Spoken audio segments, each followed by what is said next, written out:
Hey everyone, thanks for joining me today for this discussion on dietary supplement quality. It's still an unusual time, and I think we're still all getting used to these kinds of presentations in person. Usually we give this kind of a talk in person, and there's a lot of back and forth discussion. So I'm glad you could take the time and join us today. And I think this will be a very useful conversation around dietary supplement quality and where the industry is going, the innovations that are happening, and what we as a company at Fullscript are doing to support you in providing your patients with the highest quality products. So why is dietary supplement quality so important? I think this is a very personal question for many people, and there's a lot of details that we need to cover in order to determine what that actually means. So before we get going, just two quick housekeeping notes. I'm not going to be monitoring the chat, and there's no one else monitoring that right now. So feel free to use that if you'd like.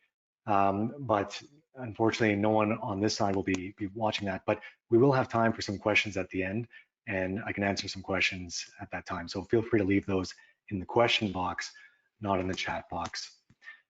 Quick background on me, who I am, why I'm giving this talk today. I'm the medical director at Fullscript. For those of you who don't know, Fullscript is a virtual prescribing platform for practitioners to recommend and prescribe dietary supplement products to their patients. And then patients fill those prescriptions and the products get shipped by our distribution centers. So my background is as a naturopathic doctor. I have previous training in health sciences, and I'm also an organic farmer. So for me, the topic of dietary supplement quality is actually always top of mind from multiple angles, both the clinical outcomes as well as the regulatory side, but then also the sourcing of the ingredients that we use in our products. One thing that's very unique about our industry and the products that we use is that we are dependent on the natural environment for our products. We don't typically use synthetic versions of products. And so that plays into a large part of the discussion as well. So what will we cover today? Well, first of all, why care about quality? We have to determine what's important to you as an individual, as well as to your patients. We're going to cover some of the regulation details, which again is probably a refresher for some of you, but is also quite important to know and have top of mind when you're discussing the importance of what products to use with your patients. We're going to talk about the production process, quality standards, and certifications, as well as some additional considerations to think about. So why care about quality in the first place? Maybe ask yourself, why is quality important to me, my practice, and my patients?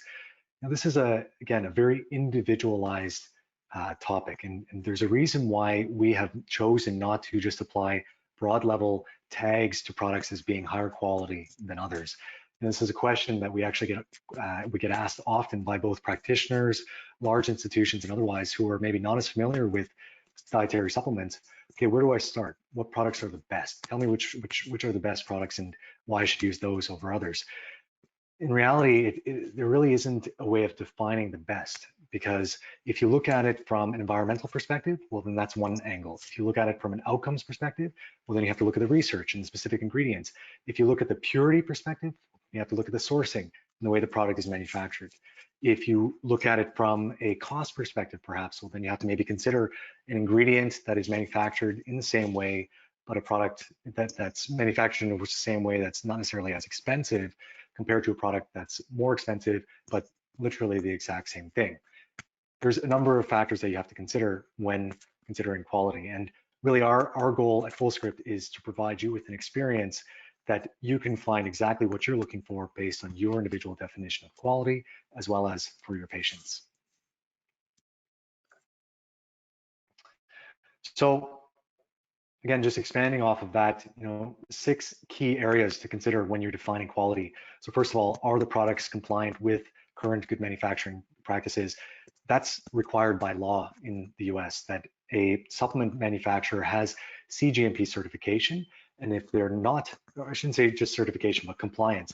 And if they're not compliant, then they can be sanctioned by the FDA for not being compliant. So first step is the product even CGMP compliant?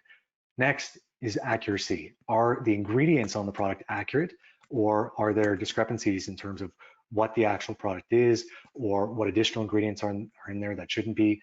You may recall that there was a study or a report that came out about 5 years ago where a number of products were tested in some of the largest retail outlets, and it was discovered that negligible amounts of the ingredients on the label were actually in those products. And so again, if you are recommending products to your patients that are not necessarily accurate per the label, then the outcomes of using those products are not necessarily going to be effective.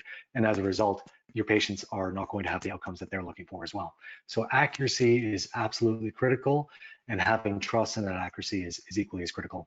And then obviously allergen, source claims, and excipients becomes very important as well because of the potential adverse reactions that you can have with these kinds of products.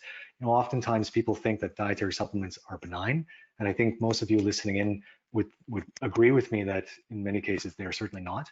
So knowing what's in the product and knowing that you're recommending those products safely is also of utmost importance. Third-party certifications give us the assurance that what's on the label is actually in the product.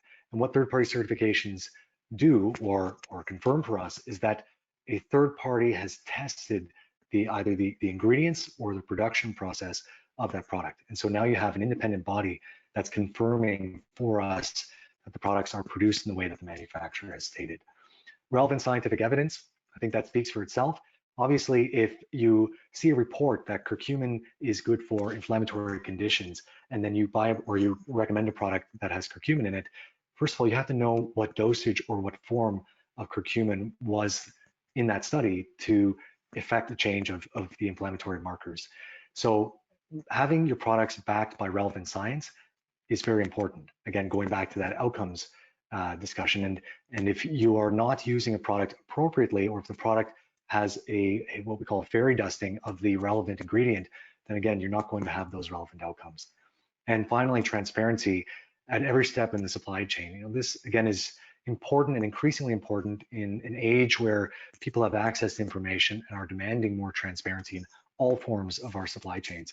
So if you have products that are more transparent, that show you from end to end where the ingredients are coming from, how the products are manufactured, how they're tested, how they're distributed, how they're labeled, how the claims are made, all of those factors need to be more transparent. And so take that into consideration as well when you're choosing what quality of product you have based on what kind of a reaction you get from the manufacturer if you're demanding that kind of transparency.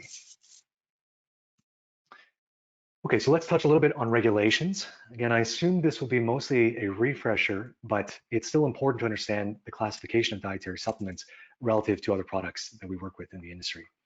So DSHEA was established in 1994, and essentially it established that dietary supplements are a subclass of food. So typically in our realm, we'll be dealing with three main classes of products: drug products, food products, and dietary supplement products. Now, a key differentiator between dietary supplement and drug products is that drug products need to be GRAS-E, or generally recognized as safe and effective, whereas dietary supplements are not in order to get to market. So in order to get to market as a drug, the burden of proof falls on the manufacturer. And that's why we have an extensive clinical trial process before a drug can even get to market. On the other hand, with dietary supplements, that burden of proof is not there because scientific evidence backing why a product is coming to market is not necessarily needed in the same way. And so as a result, only generally recognized as safe is necessary on the dietary supplement side. So very important distinction right off the bat that when a product comes to market, it's not necessarily been confirmed that it's effective. And we'll talk about this in a second, that it's important for us as practitioners to confirm the effectiveness based on what the ingredient quality is, the ingredient dosing, the relevant scientific evidence and such. So key differentiating factor there. Food, on the other hand, falls somewhere in between the two, where it's obviously not necessarily needed to be proven that it's effective. Safe, yes, but a food will have health claims associated to it, similarly to the way a drug can have health claims associated to it, where again, another key differentiating factor is that dietary supplements do not typically have specific health claims associated to it. We'll talk about that a little bit deeper in a second. So all serious adverse events are by mandate reported to the FDA. So that's another big distinction when DSHEA was put in place, that if there's ever an adverse effect reported by a dietary supplement, it would have to be reported back to the FDA. The FDA has the authority to remove all products from market or to initiate recalls based on those products. And it also set, based on that time in 1994 when it was enacted, that all new dietary ingredients must be approved prior to going to market. So again, we'll talk about this in a second, but key differentiator there as well is that prior to 1994, any ingredient that was already in the dietary supplement market did not require additional approval by the FDA in order to be brought to market. On the other hand, if a new innovative ingredient is brought to market by a manufacturer, that product, or that ingredient, I should say, needs to be pre-approved prior to being brought to market. So again, differentiating factor here, just to understand. And then as of 1994 as well, the CGMP requirements were put in place so that every single manufacturer of supplements was required to have CGMP compliance, not necessarily certification. We'll talk about that in a second as well. Okay, this should shed a little bit more light based on what I just said. So we won't talk about the pre-DSHEA history, but you can see here how dietary supplements evolved up until 1994, until they were eventually regulated under DSHEA. And going forward from there, there has not been any significant regulatory changes since that time. I should say there's been a lot of discussion in recent years to potentially update DSHEA to incorporate more rigorous standards, to incorporate other means for innovation and such, but thus far there's been no changes since DSHEA. So as you can see, based on that 1994 threshold, if there was an existing ingredient that was already being used in dietary supplements, then there was no additional requirement for the FDA to pre-approve it prior to that product containing that ingredient being released on the market. Now, if there are label claims made on the product, then those need to be submitted within 30 days of the product being released to market. So as you can see, if a product is manufactured brand new and no one has ever heard of it, and there are label claims made on that, that product can actually be in the market for 30 days or more before the FDA audits that product and determines, no, that product is not compliant and needs to be pulled off. So another big reason and big factor to consider with the quality discussion is that you need to know where these products are coming from, how they're being manufactured, what the claims are, and such. Again, I assume that most of you who are listening typically work with reputable companies, but I'm mentioning all these details again as a reminder to have this discussion with your patients. When you recommend a product to them and they leave your office or they leave the visit and they go purchase the product elsewhere, they could actually be at risk for buying a product that has not been properly vetted and could have misleading label claims, could have inappropriate ingredients in it or otherwise. Then you can see on the upper part of this diagram that if there was a new dietary ingredient, that it required FDA review prior to market release. So again, that was a safety mechanism that the FDA put in place to ensure that as new ingredients came into the market, that there was some oversight with that prior to being released. So all of this to say that there is actually a very rigorous process with regards to dietary supplement regulation in the United States. And there's often a misconception that the regulations in the US are not necessarily as stringent and as rigorous as they should be. And, you know, again, we're dealing with thousands of different types of supplement manufacturers, and the FDA in this case has the oversight and the ability to remove products or even shut down entire manufacturers as needed based on this framework. The challenge with it is that it, again, puts a lot of the burden of proof and the burden of quality on the individual manufacturers before the FDA can necessarily catch up and do an audit on those products. So that goes back again to the importance of testing, third-party certifications, and other means to ensure that the quality of those products are what the manufacturers say they are. So let's expand a little bit more on this. So as I mentioned, as of 1994, all supplement manufacturers are required to be CGMP compliant. Compliant and certified are two different things. If you're CGMP certified, then you've had a third party certify you for following these CGMP guidelines. If you are not certified, then you have to have standard operating procedures, SOPs as we call them, that prove that you're CGMP compliant. And the FDA will perform site audits on a regular basis to ensure that these manufacturers are compliant. So CGMP guidelines are actually extremely rigorous, and these are some of the factors that go into what those guidelines are. So again, if you know that a product is CGMP compliant or certified, then right there is a baseline quality standard that you can, with assurance, know going forward that you can use that product, that it's following those kinds of guidelines. So all that to say again that if the vast majority of dietary supplements are following CGMP guidelines, then they should meet the baseline guidelines for maintaining that kind of a high quality. So if they're not, for instance, if they're new products or new brands to the market, or if they don't have specific certification that give you that confirmation of compliance, the other way of finding that out is if you go to their website or you contact their customer service department, they should be able to either inform you in a way that convinces you that they are CGMP compliant or provide you with the appropriate documentation. The benefit of working with a company like Fullscript is that you have the assurance that the companies that we are working with are CGMP compliant because we do those audits. So one added benefit there. So you might be wondering, okay, so if everybody is supposed to be CGMP compliant, why is it a concern? Why is he talking so much about this? Well, here's an example of a report that was released in 2017 where 656 sites or manufacturing facilities were inspected for CGMP compliance, and 379 of those received citations. So that's 58% of those 656 were not in CGMP compliance. Now, could have been small factors that were not necessarily significant, but all that to say that the highest quality products are going to go above and beyond CGMP compliance.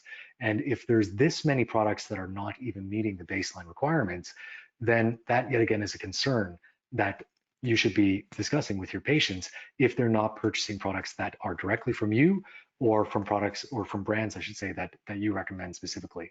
So to highlight again, 379 manufacturing facilities were in violation. A total number of 1,949 violations were discovered for an average of just over 5 violations per facility.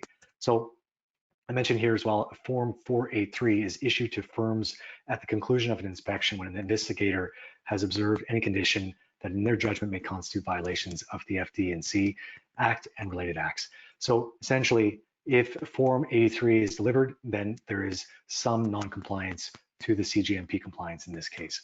So again, just to highlight that if you're purchasing products generally in the dietary supplement market, that there's actually a potential and a pretty good chance that those products are not necessarily compliant.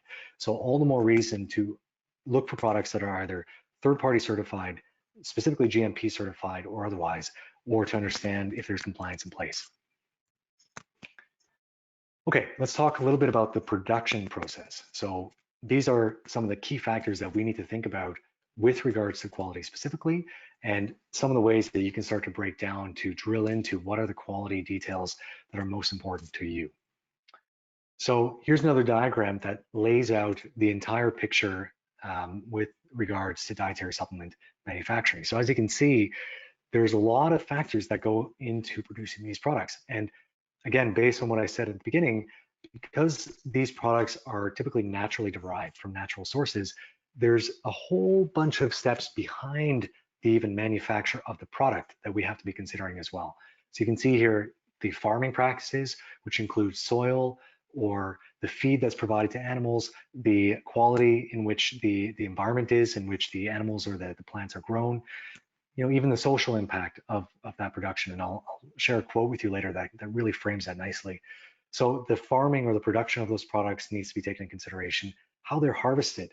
You know, we often take for granted, especially with botanical or plant products in general, that when we harvest them, how we dry them or how we extract the ingredients is really important for the end product.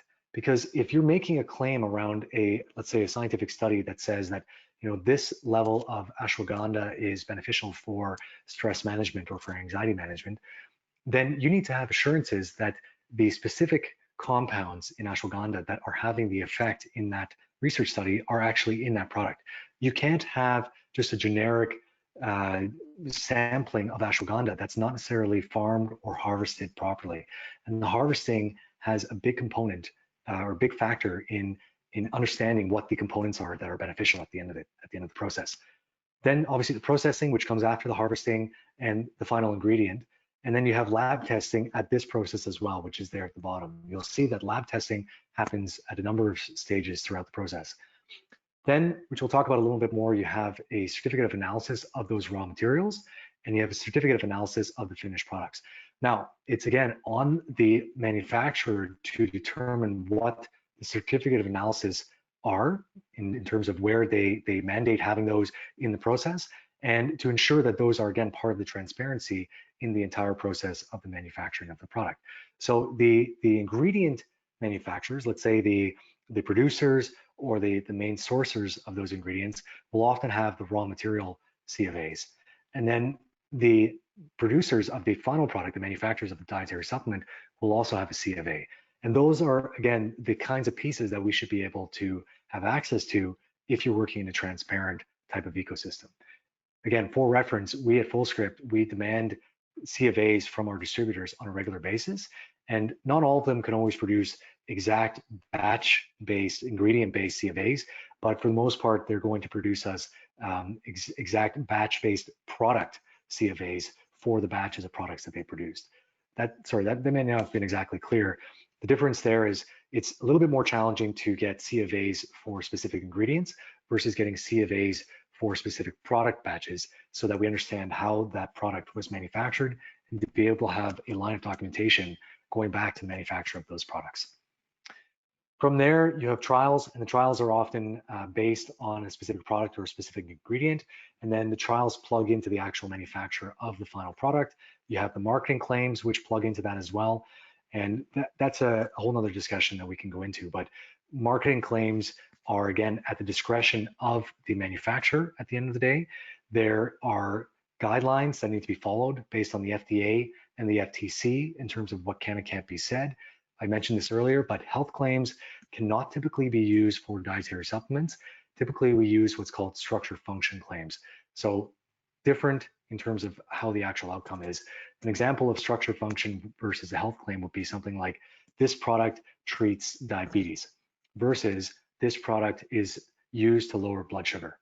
Lowering blood sugar is the function that you're trying to achieve, so structure function claim. Treating diabetes is a health claim, and that's exclusive to either drugs or, in some cases, food products. There are exceptional circumstances where, based on a specific ingredient like calcium, you can have what's called a pre-qualified health claim, and in some cases, the manufacturers will apply those as well. But typically, manufacturers don't go to the trouble of getting the pre-certified health claim on there. Structure function claim is what's considered the standard in this case. Now, all of that to say that even with a structure function claim, the FTC can still audit and ultimately withdraw a product based on a false structure function claim if there's not significant backing for that kind of a claim. So try to understand when you're looking at a product, and again, help educate your patients on this as well, that a specific structure function claim can be not necessarily always so accurate. And so there needs to be some sort of substantiation with that claim in the first place, and beware again of that fairy dusting that can take place with a claim that's made on the label of a product, but the ingredient level or the ingredient quality not necessarily being what the claim is tied to. So we'll talk a little bit more about that in a second, but just to kind of tie some pieces together here. And then going further along this diagram here, you can understand as well that the last part of this process is that the FDA is also overseeing mandatory recalls if there are specific adverse reactions that have been reported on a regular basis, or voluntary manufacturer recall. So the whole point in again describing all of this is that there's a lot of burden for the entire system on the manufacturer. And as a result, it's very critical to understand which manufacturers you're working with and what kinds of certifications they have, if any, to confirm that they are adhering to this kind of a process and doing everything possible to ensure that the product is what they say it is.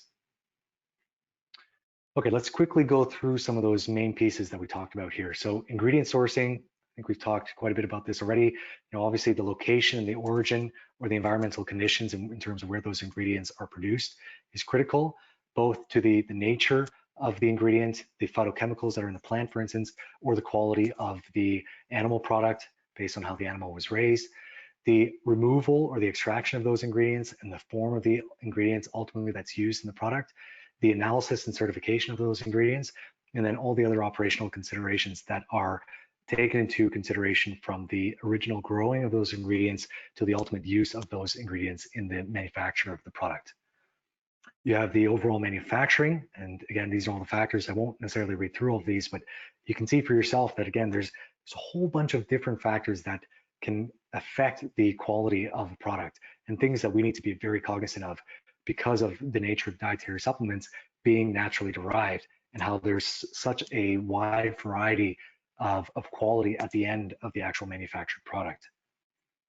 We have the distribution and how that can affect products as well. We'll talk a little bit more about this later on, but when you're dealing with distribution supply chains or chains in general, like Amazon, for instance, they won't necessarily always take into consideration how a product should be stored.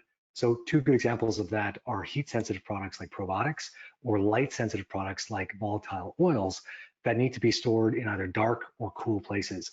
So how the products are packaged, both from raw ingredient form to the manufactured form to the actual clinical use form, how they're labeled, how they're segmented, how they're stored, transported, documented, all of these factors, again, play a part in the discussion of quality in general. And then one last piece here that we should all consider as a way to start having more assurances in our overall supply chain is this new innovation of blockchain.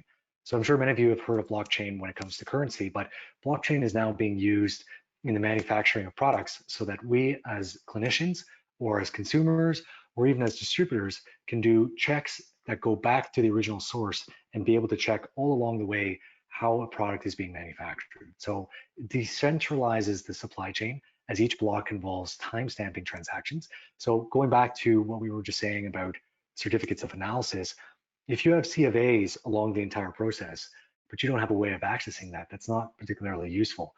If we as a company, as Fullscript, have to dig into getting those C of A's to ensure that you have the trust and the assurance that the products that you're using with us are qualified, well, then that slows the entire process down. It's not necessarily fully reliable.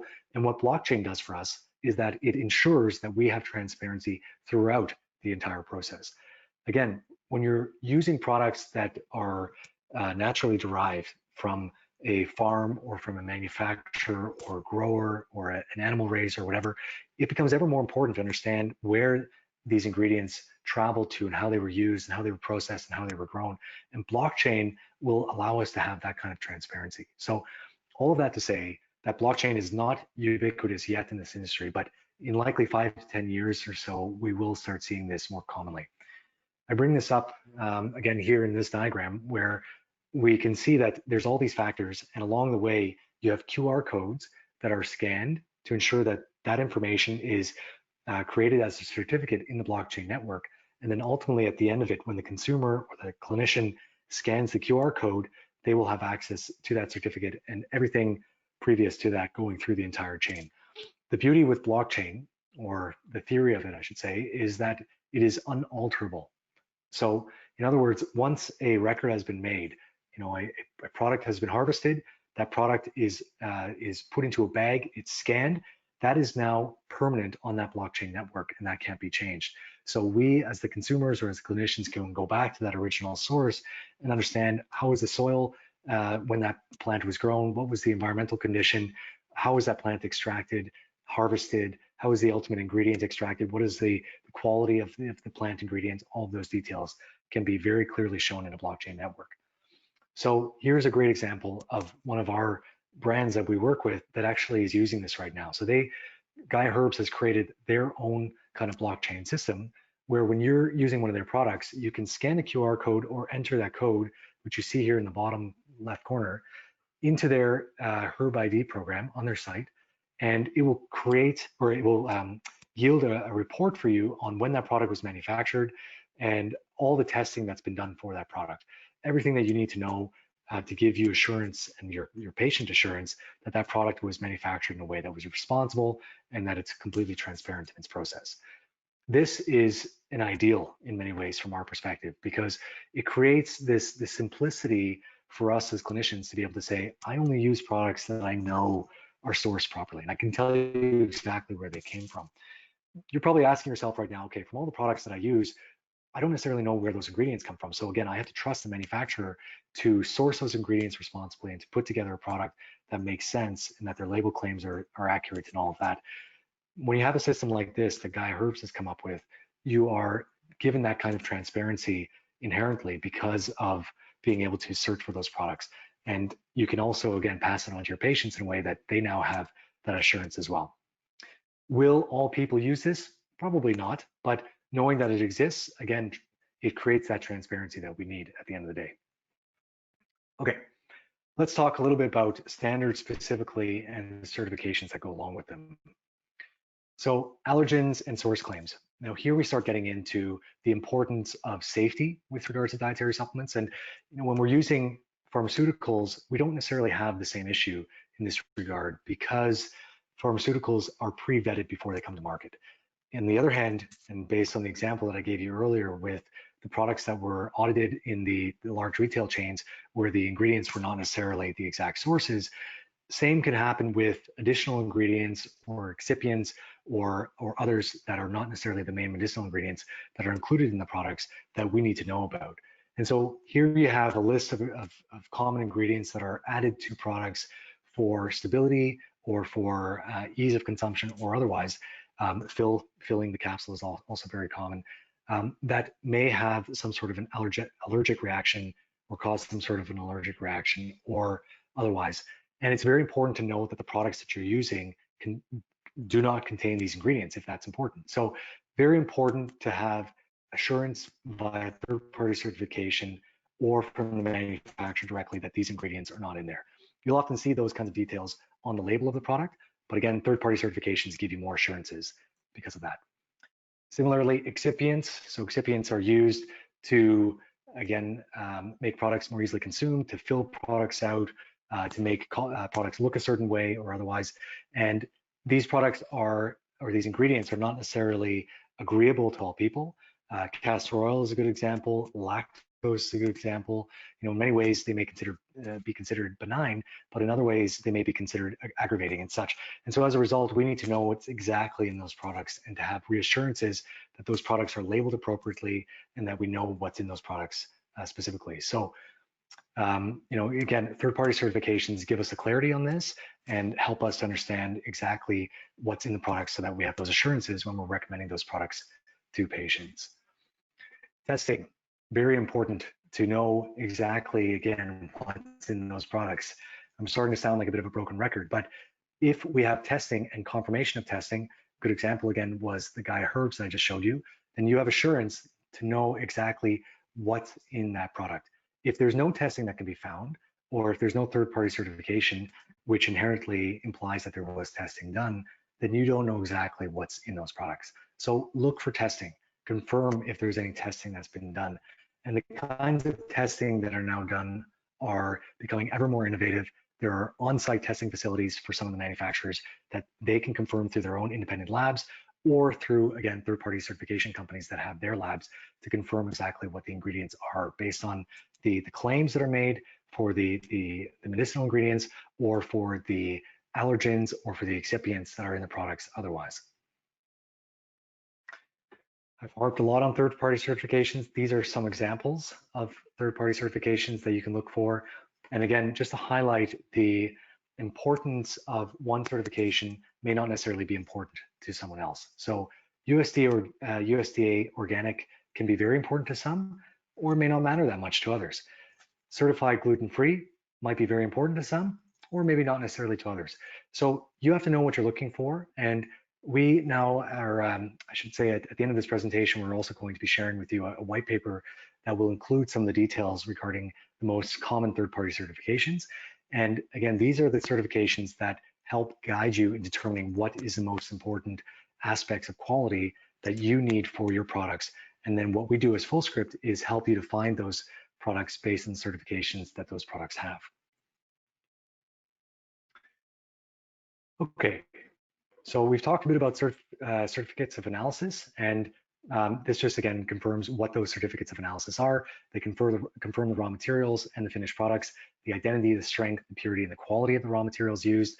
They include a description of what the analysis or the test form that was used in that regard. They confirm the test results that should be repeatedly confirmed, and they confirm that these certifications should be done for each batch to confirm consistency. So that's not always the case, is that certificates of analysis are not always done on every single batch. But if you ask the manufacturer, or again, if you're using a platform like Fullscript, which has or provides you with the assurance that C of A's are gathered for each of these products or for the manufacturers or for the raw ingredients, then you have more of an assurance that that the manufacturing of the product is being done properly. So look for C of A's wherever possible. Ask for them if you have any questions. You can ask us as well, and we can provide those as needed. This is a diagram that we came up with for practitioners to share with their patients. And again, it highlights the different aspects of a dietary supplement label that we should be considering when looking at a product. So I won't go into detail here. This will be shared with you after the presentation as well. But two things to touch on. First of all, where you see Echinacea purpurea, you have the additional details that are listed underneath, and this can be very important.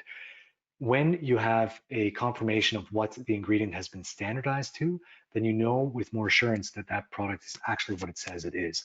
If you have a product that doesn't include that, well, then you can have a generic powdered form of Echinacea purpurea, and you don't necessarily know what part of the plant was used. If it's the root that should be used in this case to get that standardized dose of alkylamides, then you need to know that you're getting that kind of ingredient or that source of the product. If the manufacturer is using the above ground parts of the product or parts of the plant, then you're not necessarily going to get the same standardized dosing of the actual medicinal ingredient in this case. So looking for that is an important aspect. And then the other side is proprietary blends. So this is a side of dietary supplements that has been somewhat controversial and challenging for a lot of manufacturers and clinicians alike. So you'll see that a lot of products will have proprietary blends that list the ingredients in successive order based on the largest amount to the least amount of the total proprietary blend. So you can see in this product, there's 500 milligrams of this combined proprietary blend, and the largest quantity of ingredient is the Echinacea angustifolia in this case. So where this is controversial is that in this kind of a blend, you don't necessarily know what the dosage of each individual ingredient is. And so you can't necessarily tie that back to a scientific study. So let's say there's a study that says that Echinacea angustifolia at a specific dose, let's say 200 milligrams 3 times a day, to a standardized alkylamides has this kind of an effect on the immune system. When you have it in a proprietary blend like that, you don't get those details. And so therefore, you don't necessarily know if it's going to have that same kind of an effect. The downside of that is the outcomes. The challenge for a lot of dietary supplement companies is that you're not necessarily able to patent these ingredients. And so the way around that is to create proprietary blends so that the product itself is unique, and the ingredient itself, which can't be patented, is now masked by the proprietary blend as not necessarily knowing exactly what the breakdown is. So it's both a challenge and it's both a blessing and a curse for the supplement industry in general, because on one hand, it's good for the supplement industry from a business perspective, because this is how manufacturers create unique formulations. But on the flip side, it creates a lack of standards with regards to standards of care if you don't know what the exact ingredient breakdown is. So this is an important thing to consider. And if there's a backing through research of a specific product that has a proprietary blend, then at least you know that that product has been tested as a blend and not necessarily as an individual ingredient. Okay, some additional considerations to think about. First of all, transparency. And I think, again, we've talked enough about transparency as being critical, but things to really look out for: ingredient sourcing, product manufacturing, the allergen claims, the excipient content, storage and distribution, and then, of course, the environmental and social considerations as well. So how do we confirm all of these details? Really, you have two options: third-party certifications and lot traceability. As blockchain becomes more common, lot traceability will likely become very important, because that will provide us that very accessible information to be able to drill into a specific batch or a lot of an ingredient or of a product. But for the time being, because blockchain is not as readily available, we rely right now primarily on third-party certifications and the certificates of analysis if we can access those. The Amazon effect, which I'm sure we've all experienced, is the fact that products nowadays can be accessed generally everywhere. You know, one thing that I haven't touched on that you can also consider as part of the quality discussion from a business perspective as clinicians is working with brands that are not accessible on Amazon or elsewhere. So if those brands make a point of not being accessible, then generally they inherently have a perception from the consumer at the end of the day as being higher quality because they're not retail brands. That's not always consistent. So again, you still have to apply a rigorous lens on what the factors are to be thinking about with regards to quality. But oftentimes, you know, from a business perspective, it also makes sense to consider products that you can't access everywhere else. That said, nowadays, most products are accessible through Amazon and other online retailers. So the important part there is, again, to emphasize the differentiating factors of why it's not necessarily ideal to work with e-tailers in this case. So you don't have, those e-tailers don't necessarily have a direct interaction relationship with the manufacturer. The products may be expired due to a lack of oversight. Very, very common that we see this. Products may not be warehoused properly, for instance, probiotics not being refrigerated. Products may be counterfeit. Again, increasing number of reports coming out that products are mislabeled or counterfeit versions. And you'll see now that many manufacturers will apply a label or a scanning barcode on their products that allow distributors like us or even clinicians like you to be able to track back if a product was actually manufactured by the manufacturer or if it was a counterfeit product. And then lack of reporting for adverse effects and quality issues. So again, these are 5 key points that you can explain to your patients why it's not necessarily ideal to purchase dietary supplements from a source other than you or a trusted source like Fullscript, where you work and know directly where the products are coming from. Research, again, we've touched on this quite a bit already, but really important factors. You know, research is, from a quality discussion, what are the ingredients? What are the dosages of those ingredients? What are the forms of those ingredients? What are the active components of those ingredients that are in the product? If you don't have those active components, or if you don't have the ingredients in a dosage that is backed by research, then the product is not necessarily effective, and the claim around those products are not necessarily accurate. So be very scrutinous when it comes to research, and I'll show you this in a moment, but we're trying to do as much as we can with our educational team to provide you with the resources that you need to very quickly scan what the ingredient dosages should be in order to elicit a positive outcome, and then how to source those products appropriately so that you're using the products that are going to have the best outcomes possible. I should say as well that the research in this field is growing now exponentially, which is excellent. And it's always been a challenge to have appropriate research because, going back to the business side of things, if ingredients are not patentable, then there's not going to be the same motive to invest in the research on what the outcomes of these products are. So saying it a different way, if my inherent investment as a product manufacturer is to have a patent on a product and then be able to make a lot of money on that product, I'm going to be researching that product and take that burden in order to produce a product that has a patent that I can benefit from.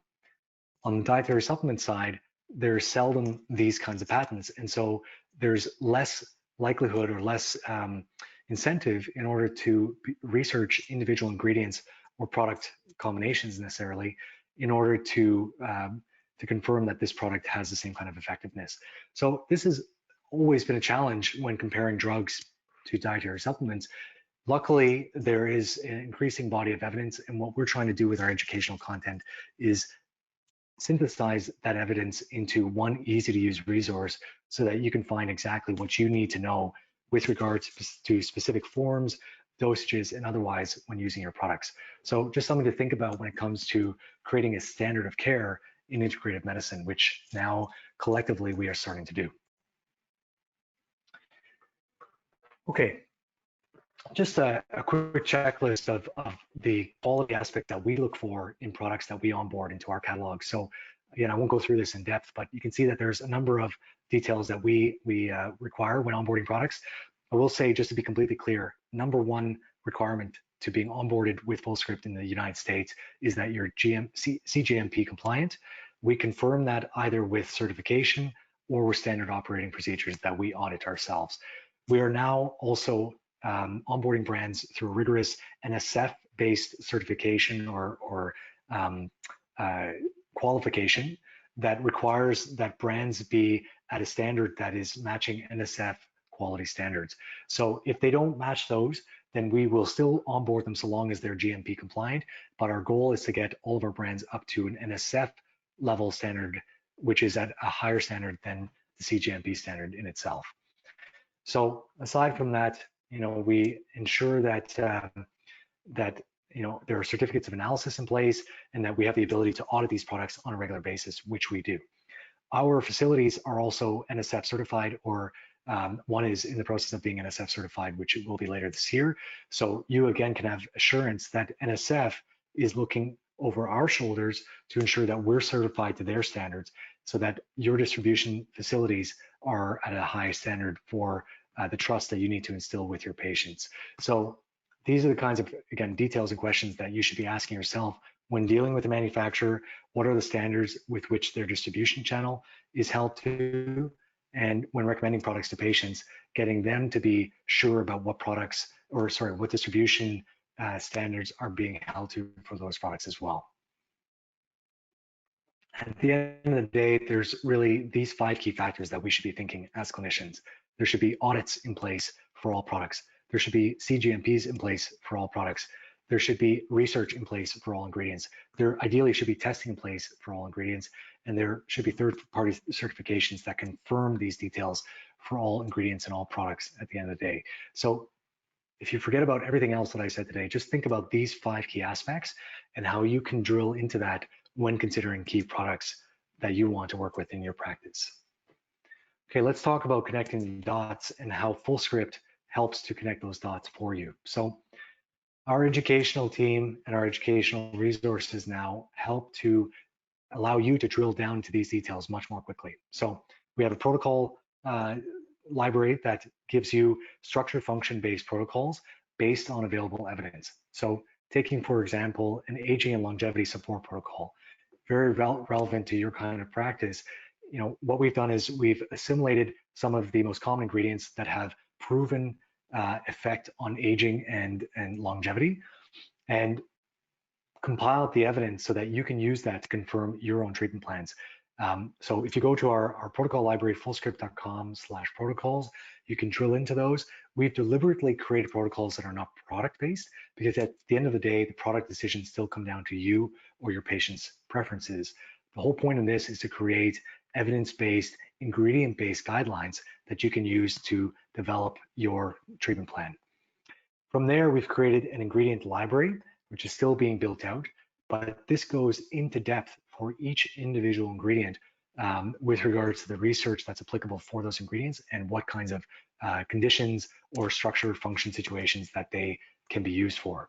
So in very high detail, you can now drill into and say, why would I use Boswellia in this case? And what is the dosage I should be using for a specific situation? And what form of Boswellia should I be using as well? You can see here at the top of the Boswellia reference sheet there's 6 major forms of Boswellia, and each have different uses and different evidence to support their use in different kinds of circumstances. So instead of just using Boswellia generically for joint pain or inflammation in general, understand why you would use Boswellia, what kind of ingredient form you should be using, and at what kind of dosage, and then you will get a better outcome. In doing that, you'll also look and be more discerning on what kinds of products you use, so that it's not just containing generic Boswellia at a low dose that's not going to have the kind of outcome that you're looking for. And then finally, at the end of this, we'll be sharing with you an overview or white paper of Dietary Supplement Quality, which is summarizing everything that I discussed today. And as well, we are in the process of building out a quality section on our site that's going to allow you to look more into detail of the various details that you need to know when recommending these kinds of products. So first step is to learn, and then once you understand more about the details that you're looking for, then you can search. This is an image of the search experience that we're on the verge of launching. So in the next 2 weeks, everyone will have access to this search experience, which is going to allow you to drill into specific details like allergens, third-party certifications, the specific dosing of those products. You can see here you have omega-3, and you want to ensure that there's a minimum 500 milligrams of omega-3 in this case. You can get more granular and say, I want only EPA at a certain dosage, and then it will list only those products that have those specific requirements. Make it much more easy for you to, again, determine what kind of product that you want to use, what's available out there based on the quality details that you determine to be important to yourself. Then you can ultimately recommend those products in a comprehensive recommendation, and those will be shipped directly to your patients so that they can fulfill those products. And then, of course, throughout all this, you're instilling trust for your patients, for yourself, in terms of the overall supply chain of the ingredients that are being used and how you search and ultimately dispense and recommend those products at the end of the day. So what we'll be sharing with you here are relevant documents. Like I mentioned, the white paper is an overview of everything I discussed today, and how to read a dietary supplement label is, again, a very simple handout that you can give to your patients to reinforce why it's appropriate and important to only work with the products that you specifically recommend, and as a result, have better outcomes when using those products rather than going to other types of retailers or e-tailers, which is becoming ever more common nowadays. So at the end of the day, why do we care about supplement quality? Well, the time investment made in the upfront due diligence process and creating a trusted ongoing relationship will pay dividends when it comes to patient safety, improved outcomes, which ultimately translates into better business resilience, which is a very important part or a very important aspect right now, especially in these days where our business resilience is being challenged ever more based on the shifting landscape of medicine. So at the end of the day, always remember, how is the product being manufactured? What are the ingredient sources of those products? How do I know for sure that those products are being manufactured and sourced in a way that I can, with assurance, recommend those products to my patients? How do I know that the products have the appropriate ingredient dosages and forms of those ingredients so that I'm getting the outcomes that I want? And at the end of the day, when you can take those things into consideration and ultimately work with the products that make most sense to you, then you will have better outcomes and you will have better business resilience at the end of the day. So that's the end. And let me just quickly jump into if we have any questions here. Let me see here if I can pull this up. Okay, so one question I had come in was, what are Fullscript's standards for warehousing and distribution? So good question. We touched on this, but so as I mentioned, right now, our warehouses are NSF certified to ensure that they are maintaining the highest degree standard with regards to storing and handling of those products. And then from there, we work with distribution channels like UPS, USPS, FedEx, which all have their own certifications to ensure that the distribution of those products is done with complete assurance. I should also say that the product handling and the actual packaging of those products is also very important. And so again, we adhere to NSF standards with regards to how we handle, store, and ultimately distribute those products. What about specific forms? Doesn't this have a lot to do with the quality of the product? I think we talked about this as well. Yes, of course. And when we talk about quality in dietary supplements, we're often thinking about, what are the third-party certifications? How is the product sourced? All of that. Well, you can have a product that is very well sourced or has a number of third-party certifications, but it's still not necessarily effective if the ingredients are not at the appropriate dosage or if they're not in the appropriate form. So that is a very important factor when considering what products to use, not only ensuring that the products are produced properly, but to ensure that the ingredients are at the appropriate level and that they make sense.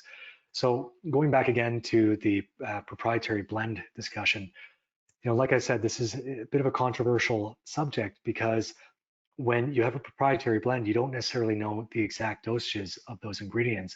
And so you can't, with assurance, necessarily recommend those products based on whatever evidence is available for those individual ingredients. Like I mentioned, this is a requirement for manufacturers to produce innovative products based on blends. And in many cases, those products are very effective, despite the fact that there's not necessarily research to back those products. So it has to be somewhat to your discretion to understand what makes sense when it comes to proprietary blends, what makes sense when it comes to the specific ingredients and what those dosages are.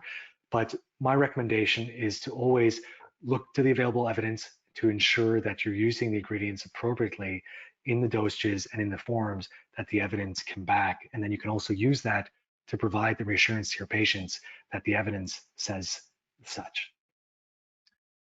Okay, does Fullscript have its own certification for products? No, we don't. And actually, we're pretty deliberate about not having certifications, despite the huge volume of requests we've had for people just to tell us what's the highest quality products.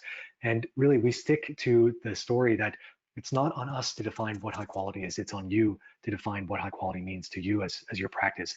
So like I said, I can't just give a blanket statement of this brand or this product is high quality if it doesn't necessarily apply to what your standards are. So if gluten-free and if GMP certification as a minimum is required, but also vegan and dosages at a certain level are required for you to have your definition of quality be met, I can't tell you that that product or that brand is of a higher quality. You have to define that yourself. So really the overall message here is take the time to define what quality means to you. Use a tool like Fullscript to be able to determine what the ideal products are based on that definition of quality. And then with that assurance, be able to recommend those products based on your quality definition.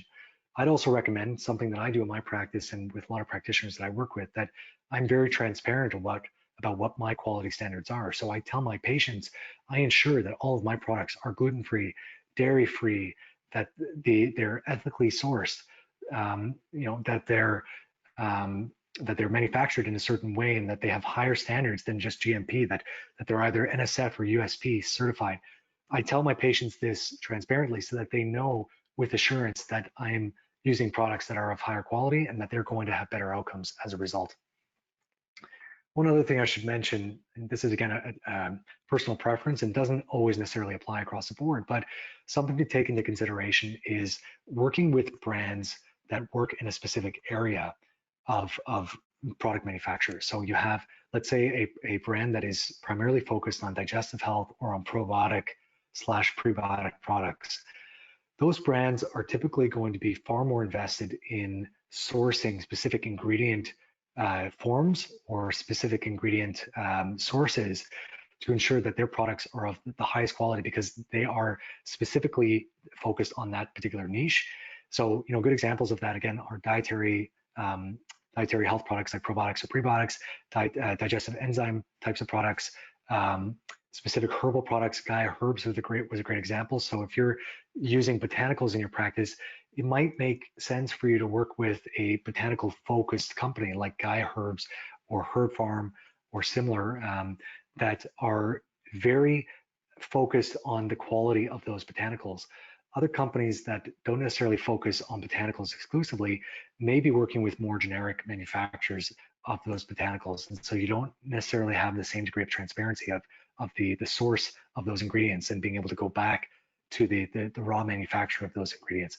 Again, like I said, that's not a blanket statement. There are numerous companies that work with botanicals that are not primarily botanical companies that have the highest quality standards with regards to certification on ingredient dosing and such. So that's not necessarily generic across the board. But one rule of thumb that I tend to generally follow is if I'm working in a specific area of type of dietary supplement product, then I'll potentially work with a specific type of company that specializes in those kinds of products. Okay, I think that's it for for questions. So I'll say again, thank you very much for tuning in today. If you have any questions, by all means, reach out to us. Our medical team can be reached easily by medical@fullscript.com. Like I mentioned, we'll be sharing some additional documents with you, but I'd encourage you to also visit our educational hub on our site, which you can access through fullscript.com through protocols, fullscript.com/blog, or fullscript.com/supplement ingredients. All of these lead to the same area, and you'll see that we have a library, a plethora of useful resources that you can use to help guide you in sourcing the highest quality products in your practice. So thanks again for tuning in. Thanks to A4M for hosting us today, and We hope this was helpful for you, and we look forward to working with you in the future. Have a great day and take care.